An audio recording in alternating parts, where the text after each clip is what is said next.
As California's state capital, Sacramento is an urban center where everyone is busy and in a hurry.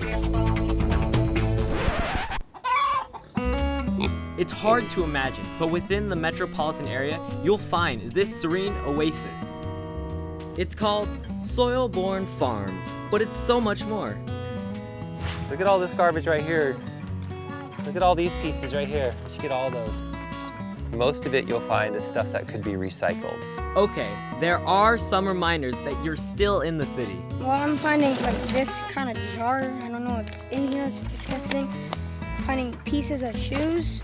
The American River runs through Sacramento and makes it possible for soil-born farms to exist. Taking care of this river is really important to the city of Sacramento because without this river, we don't grow thousands and thousands of pounds of food for the city of Sacramento at our farm. We are an urban agriculture and education project, so we are an organic farm. Tomatoes is one of our specialties. Lots of different types of peppers, potatoes, cucumbers, different squash.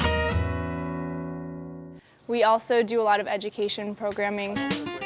So we have kids from age pre-K through 12. Sarah Barnes is the education coordinator.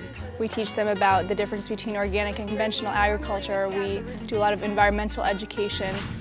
Summer is busy with day camps, and during the first week, older students like Eric Beers learn the lessons they'll pass on to younger campers. It's important because we know that everything came from right here, and we know all the farmers who grew it and harvested it, and just everything came locally instead of so it's healthier. Last summer, Helen Birch was a camper. This year, she'll be a counselor.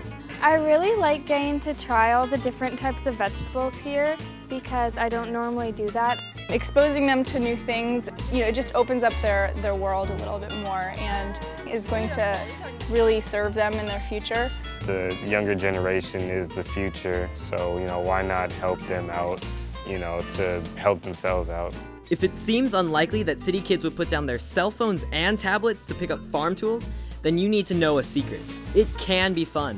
One of the most enjoyable things for me is to see kids come out here and get dirty and work in the garden, and then at the end of the field trip have the working in the garden part be their favorite part of the whole field trip. It's just the scenery, it's something you don't get to see that often. And the best view is just a stone's throw away.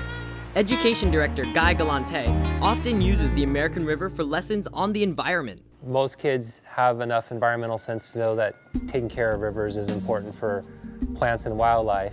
But it's the connection between the river, the farm, and the community at the top of his lesson plan. Taking care of this river is important not only to those geese and these plants, but it's important to you, and me, because without this river, we can't water the crops. Plastic bag full of water, piece of paddle right here. I was really surprised when I found all that trash in just 30 yards compared to 32 miles of that river. It's really important for the kids to understand not only where their food comes from, but where their water comes from. Finally, all the learning and all the work is rewarded with a lunch the campers harvest and cook themselves. Okay guys, so here we have the next veggie that we're gonna harvest for our veggie quesadillas. Does anybody know what this one is? Green onion. Green onions. Do you know what the other name is for it? Scallions. Scallions, right. Even city kids who love fast food can get excited about something called dinosaur kale. Yeah, it kind of looks and feels like what I would imagine the skin of a dinosaur to be like, kind of scaly and bumpy. I've got a beautiful green pepper. Okay, I think we've got plenty of veggies for our veggie quesadillas. Let's head back to the kitchen and start prepping our veggies. They get to see where their food comes from. They get to try new things that they haven't tried before and see that healthy food can be delicious as well. The kids that come here literally see the food go from the field to the plate.